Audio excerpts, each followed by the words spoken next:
You wake up in a chamber that reeks of rot. The smell hits you first, not perfume, not incense, though they've tried. Beneath the desperate sweetness of burning myrrh, there is something else, something organic, the stench of infected tissue, old blood, flesh turning against itself. Your body is swollen. Your belly distends beneath the heavy blankets, grotesque and round, like a promise that will never be kept. You told them it was a child. You told yourself it was a child. But the months have passed, and nothing moves inside you except pain. The tumor grows where an heir should be, a cruel joke whispered by God who has turned his face away. You press your hand to the swelling and feel only heat, fever, betrayal. Around you, the servants move like ghosts. They bring water. They change the linens. But they will not meet your eyes. You see it in the way they turn their heads, the way their whispers die when you stir. They know. Everyone knows. Your body has become your enemy. And worse, it has become a spectacle. The chamber is vast, but it feels like a tomb. The silence presses in from every corner, thick and suffocating. Beyond these walls, the court waits. They are not praying for your recovery. They are counting the days. The palace is full of people, but you are alone. Your ladies in waiting move through the room like specters in silk. They curtsy. They murmur. They adjust your pillows with hands that tremble, not from grief, but from duty. They perform the rituals of care, but their eyes are elsewhere, already looking past you, already mourning someone who isn't dead yet. Your advisors used to fill these halls with their voices, their strategies, their demands. Now they send letters, excuses. The council meets without you. Decisions are made in distant rooms, and you hear about them only in whispers, in half-truths delivered by men who bow too low and leave too quickly. And Philip, your husband, the man you loved with a desperation that frightened even yourself. He left over a year ago. Spain needed him, they said, but Spain always needed him more than you did. The bed beside you's been cold for so long you've forgotten what warmth feels like. You burned people for God, hundreds of them. You watched the smoke rise and told yourself it was holy, that it was necessary, that he would bless you for your devotion. But God gave you a court of ghosts. How did it come to this? You close your eyes, and the room dissolves. You are no longer the queen dying in silk sheets. You are a child again, small and trembling, standing in a corridor that stretches into shadow. You were born a princess, but you were supposed to be a son. Your father's face when he first saw you, not joy, but disappointment so heavy it bent the air. Henry VIII wanted an heir, a boy, a future. He got you, a girl, a mistake wrapped in royal cloth. Your mother held you anyway.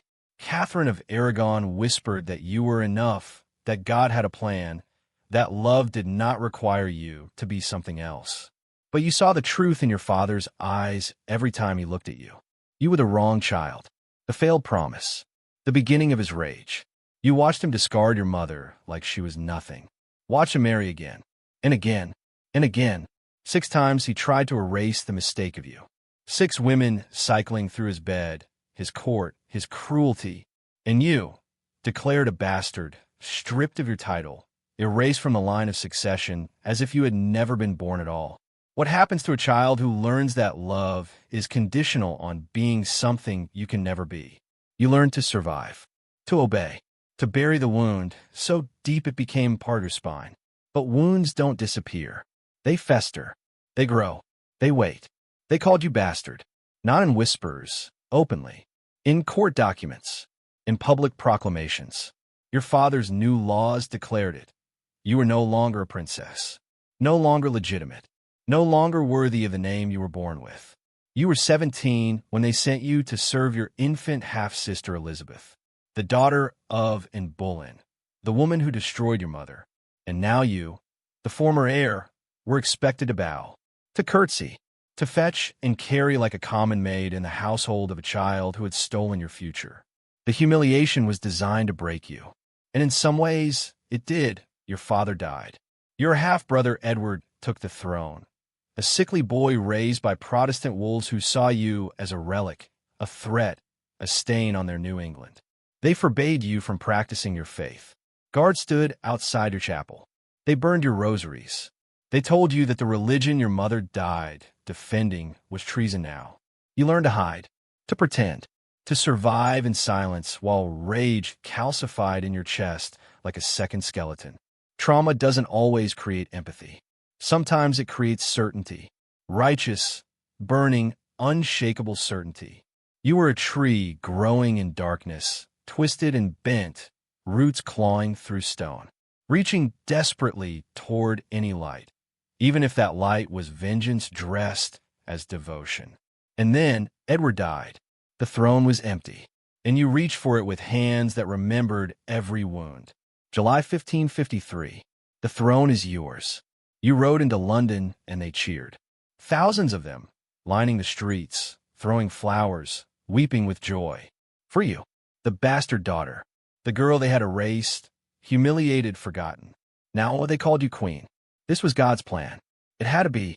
Every wound, every betrayal, every night you prayed until your knees bled, it was all leading here, to this moment, to vindication, to proof that you were not a mistake after all. You weren't the wrong child. You were the chosen one. The crown sat heavy on your head, but it felt like absolution. You would restore England. You would bring back the true faith, the faith your mother died defending. You would undo the damage your father inflicted, heal the wound he tore open when he split the church and married his whore. For the first time in your life, you were loved, seen, validated. This was the happiest moment of your life. And you didn't know, couldn't know, that happiness was a trapdoor. Because you finally had everything you wanted. The throne, the power, the chance to prove yourself. But standing there, crown gleaming in the summer light, something gnawed at the edges of your joy. It wasn't enough. The wound inside you was too deep, the rage too old, the need too vast. And England was already turning away. You were 37 when you decided to marry Philip of Spain. He was 26, young, handsome, Catholic, a prince who could give you everything you needed, an heir, an alliance, a future. Your advisors warned you. England doesn't want a Spanish king, they said. He's a foreigner, a threat. The people will revolt. They did. Rebellions erupted across the countryside. Men marched on London with weapons and rage, screaming that you were selling England to Spain, that you were a traitor, that you were choosing Rome over your own blood. You crushed them, executed the leaders, watched their heads rot on spikes. But you didn't change your mind, because this wasn't about politics. It was about the ache that had lived inside you since childhood, the desperate, clawing need to be wanted, to be loved, to be chosen by someone, anyone, the way your father never chose your mother, the way your father never chose you. Philip arrived in England like a transaction, cold, dutiful. He performed his role with the precision of a man fulfilling a contract. You saw devotion in his eyes because you needed to. You mistook his political smiles for affection, his obligation for love. He looked at you the way your father had looked at your mother, like a problem to be managed. But you clung to him anyway, a middle-aged woman clutching at a young man's sleeve while he stared past you, already planning his departure. And then you told him you were pregnant. You announce you were pregnant. Your belly swells. You feel it. Movement flutters, the unmistakable signs of life. The cord explodes with joy. Prayers are offered. Celebrations planned. The nursery is prepared with silks and gold, a cradle fit for the Catholic heir who will secure England's future. You place your hand on your stomach and feel God's promise kicking beneath your ribs. The due date arrives. You retreat to your chambers, surrounded by midwives and physicians.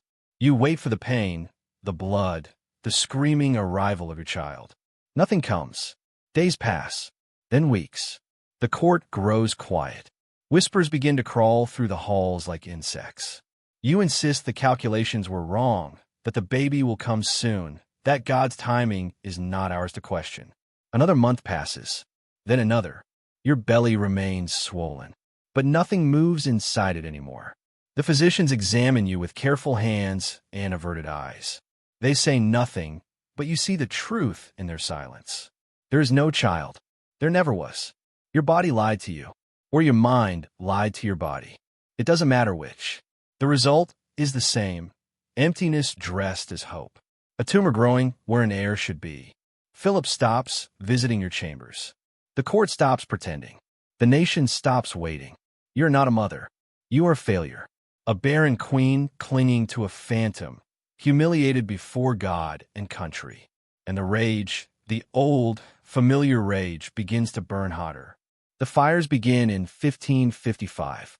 The first heretic burns in February. Then another. Then another. By the end of her reign, nearly 300 Protestants will have been tied to stakes, surrounded by wood and straw, and set alight while crowds gather to watch. You order everyone. This is not cruelty. This is salvation. Their bodies burn so their souls might be saved. They are infected with heresy, poisoned by lies, and you are the surgeon cutting out the rot. God demands it. The church demands it. Your mother's memory demands it. You watch the smoke rise and tell yourself it smells like righteousness. The executions become routine.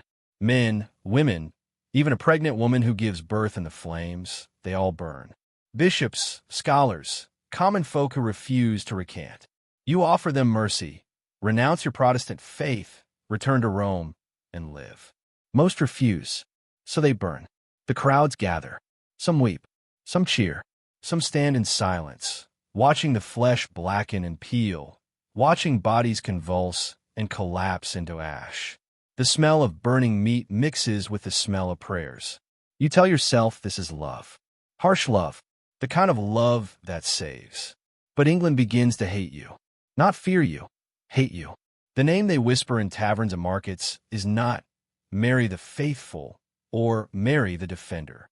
It is Bloody Mary, and the palace grows quieter, emptier. Even your God seems to have stopped listening. By 1557, you rule a kingdom of one. Philip is gone.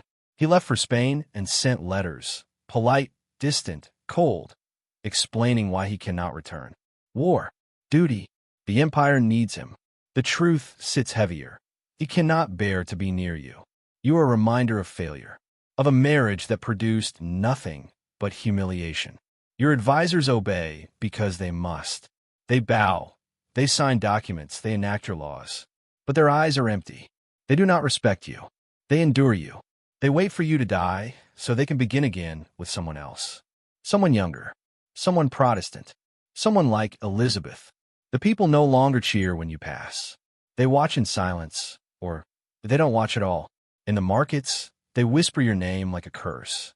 Bloody Mary, the queen who burns, the barren tyrant, the Spanish puppet, even the Pope, the Holy Father you sacrificed everything to serve, keeps his distance. Rome acknowledges you, but does not embrace you. You restore the faith, yes, but you also made it hated. You sit on your throne and look out at a court that feels like a mausoleum. You have the crown. The laws have been changed. The heretics have burned. You won, but the room is empty. What is a kingdom worth when everyone in it wishes you were dead? Your body begins to answer for you. Your body is eating itself. By early 1558, the swelling in your abdomen is no longer something you can hide. It distends beneath your gowns, grotesque and obvious, a mockery of the pregnancy that never was. The pain is constant now, sharp, gnawing, relentless. It wraps around your spine and pulls tight, stealing your breath. You cannot eat. Food tastes like ash. When you try, your stomach rebels, twisting and heaving until there's nothing left. You cannot sleep. Every position is agony. The bed that once held dreams of Philip, of children, of a Catholic England restored. Now it's just a place where you wait for dawn, counting the hours in waves of pain. The physicians examine you with trembling hands. They bleed you. They give you tonics that do nothing. They speak in soft voices about humors and imbalances, but you see the truth in their eyes. You are dying. The thing inside you, tumor, cancer, God's final joke, is consuming you from the inside out. Your advisors come to your bedside. They beg you to name Elizabeth as your heir, to ensure a peaceful succession, to let England move forward. You refuse. Naming her would be admitting defeat, admitting that everything you fought for, your mother's faith, your own legitimacy, the fires, the pain, was for nothing. So you cling to power with fingers that can barely hold pen. But your body is already surrendered. The fever takes you somewhere else. You're no longer in your bed. You are in a stone corridor, and your mother is walking ahead of you. Catherine of Aragon, small and proud, her black dress trailing like a shadow. You call out to her, but she doesn't turn. She never turns. She walks forward into darkness, and you cannot follow. The flames appear next. Not real flames, memory flames. You see their faces in the fire. The heretics, the ones who wouldn't recant. A young man with kind eyes. An old woman clutching a Bible. A pregnant woman screaming as the smoke takes her. They don't accuse you. They just stare, silent, waiting. You close your eyes and see babies. Phantom children crawling across your sheets, their skin translucent, their eyes hollow. The children you never had, the heirs that never came. They reach for you with hands that dissolve like smoke when you try to hold them. Philip's voice echoes through the room. You turn your head, desperate, aching. But the chair beside your bed is empty. It's always empty. He's in Spain. He's been in Spain. He's never coming back. The walls breathe. The ceiling presses down. Your body is a cage, and you're trapped inside it, dying inch by inch while the world outside moves on without you. In your final moments, when the lies fall away, what do you see? Not a queen, not a savior, just a woman who is never enough. And still, you will not let go. November 1558. You are dying, and you announce you are pregnant. Your ladies-in-waiting freeze. One drops the cloth she's holding. Another turns away, unable to hide the expression on her face. Your doctors stare at the floor, silent, helpless. No one speaks. No one needs to. Everyone in this room knows you are lying. Or worse, that you believe it. Your belly is swollen, yes, but not with life. With death. With a tumor that has been killing you for years. There is no quickening, no movement, no child waiting to be born. But you cling to this lie like a drowning woman clings to driftwood. Because if you're pregnant, then everything means something. The suffering, the humiliation, the fires, the loneliness. If you can give England a Catholic heir, then your life was not wasted. Then you were not the wrong child after all. If you were carrying Philip's baby, then he loved you. Then he will come back. Then you are not just a political transaction, a used-up womb, a woman too desperate to see the truth. You would rather die believing a lie than live one more second accepting what you are, barren, abandoned, hated, alone. So you place your hand on your swollen belly and whisper to the phantom child who will never answer. And the court watches, waiting, pitying, already planning for Elizabeth. January 1558. Calais falls.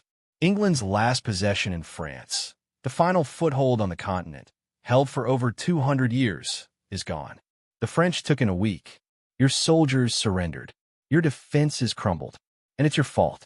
You sent England's troops to support Philip's wars.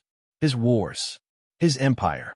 You drained your treasury, weakened your borders, sacrificed English lives for a husband who hasn't touched you in years.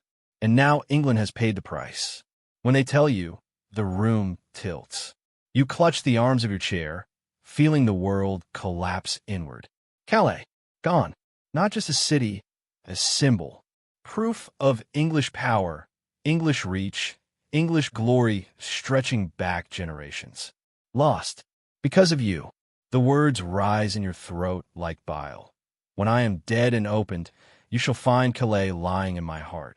You wanted to be remembered as the queen who saved England's soul. The restorer of the true faith. The daughter who avenged her mother and brought God back to a heretical nation. Instead, you will be remembered as the queen who burned her people and lost her country's pride. The fires, the phantom pregnancies, the Spanish marriage, and now this. Every decision you made to prove your worth has only confirmed your failure. You are not a savior. You are a catastrophe, and your body finally agrees. In the final days, does she regret? We cannot know. The dying don't leave honest testimonies. But we can do the mathematics. 300 bodies burned. Flesh turned to ash in the name of salvation. Men, women, believers who chose fire over lies. You told yourself each one was necessary. Each one brought England closer to God. One husband who never loved you, who touched you out of duty and left at the first opportunity. who gave you nothing but the illusion of devotion and the reality of abandonment. 2 phantom pregnancies. 2 desperate lies your body told because your mind could not accept the truth. 2 public humiliations that turned hope into horror. 1 territory lost. Calais, England's pride, surrendered because you chose a Spanish king over English interests. 0 children. The equation always returns here. 0 heirs. 0 proof that your life produced anything but pain. And 1 half-sister waiting in the wings. Elizabeth, the daughter of the whore who destroyed your mother. She will take your throne. She will undo every law you passed, dismantle every reform you fought for, erase your legacy like chalk and rain. If you could undo it all, would you? Would you choose differently? Marry someone else? Burn fewer people? Accept your barrenness and name an heir? Or would you do it all again? Because the alternative, admitting you were wrong, is worse than death itself? What does it mean if regret requires humility you never learned? The answer dies with you. November 17th, 1558. The hour before dawn. The chamber is silent except for your breathing, shallow, ragged, the sound of a body failing one function at a time. The candles have burned low. Shadows pool in the corners like waiting guests. A handful of people surround your bed. Your ladies. A priest murmuring prayers you can no longer hear. Your advisors standing at a careful distance, their faces unreadable. They are not here for you. They are here because protocol demands witnesses. They are already serving Elizabeth in their minds. You try to speak. Your lips move, shaping words that dissolve before they reach the air. If you have last words, they die in your throat. History will not record them. No one is listening closely enough to catch them. Your chest rises, falls, rises again, slower, and then it stops. The room holds its breath with you, waiting, counting seconds. You do not start again. There's a strange peace in the stillness. The pain, constant, gnawing, relentless for so long, is finally gone. Your body, twisted and broken and betrayed, is quiet at last. One of your ladies begins to weep. Softly, dutifully, but already, one of your advisors is moving toward the door. Already, messengers are being summoned. Horses saddled. Letters written in hurried script. Within hours, riders will thunder toward Hatfield Palace, carrying the news that will change everything. Elizabeth is queen. Your body isn't even cold yet, and they are already erasing you. They bury her in Westminster Abbey, a queen's funeral, a queen's tomb, but they do not remember her.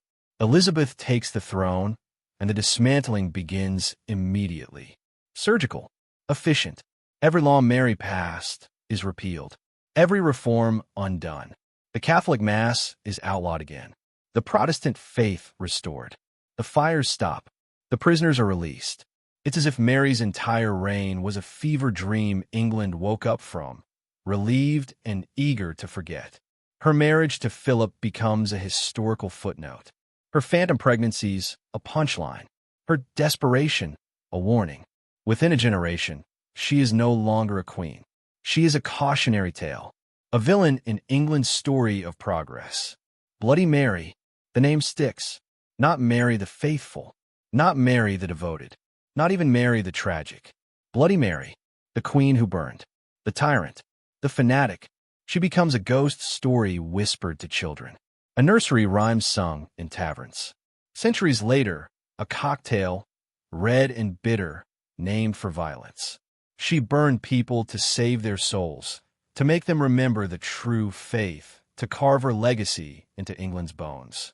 And now she is remembered only for the burning. This is the cruelty of historical memory. We take complex lives, lives shaped by trauma, rejection, desperation, love, and flatten them into simple narratives. Hero or villain, savior or monster. Mary becomes the monster, and the truth of her suffering is erased more completely than her laws ever were. But here is the part we don't like to admit. Mary's story is not just about her. It's about what we do to people we've decided are villains. It's about the mechanics of how a human being, wounded, desperate, clinging to meaning, becomes a monster. She was a child told she was worthless, a daughter discarded, A woman humiliated in front of nation. A wife abandoned. A queen surrounded by ghosts. Trauma doesn't excuse cruelty, but explains it. What would you have done in her position? Not what you hope you'd do. What would you actually do, standing where she stood, carrying what she carried? If you had been bent and broken for decades, would you have chosen mercy? Or would you have reached for power the only way you knew how? Through fire, through force, through desperate attempts to make the pain mean something? If the only love you'd ever known was conditional, would you have learned to love freely? Or would you have clung to phantoms, lies, anything that looked like validation? We want to believe we're different, that we would have chosen better. But the truth sits heavier. We all carry some version of Mary's sickness. The need to be seen, the fear of being forgotten, the willingness to hurt others to protect what we believe is true. She is not an anomaly.